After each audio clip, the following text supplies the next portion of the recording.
হ্যাঁ, এদিকে আমার সব কাজ হয়ে গেছে। এখন কি রান্না করবে বলুন? তুমি রান্না করবে, খাওয়া যাবে তো? মা!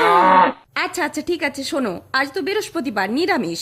তো মুগের ডাল করবে, মোচার ঘন্ট করবে, পটল ভাজা করবে, আর আমরা টক করবে। যাও, আপনি কোনো চিন্তা করবেন না, আমি সব রান্না করে ফেলছি।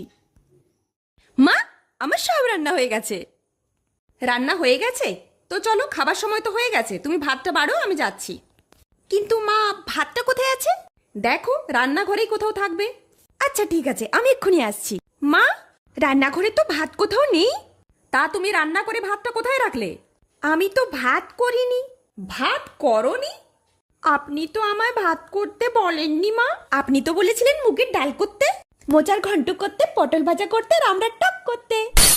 ভাত করনি তো তরকারিগুলো খাবো কি দিয়ে? সেটা তো ভেবে দেখিনি। মুড়ি দিয়ে খাবেন মা? চলো, ভাত বসাবে, চলো।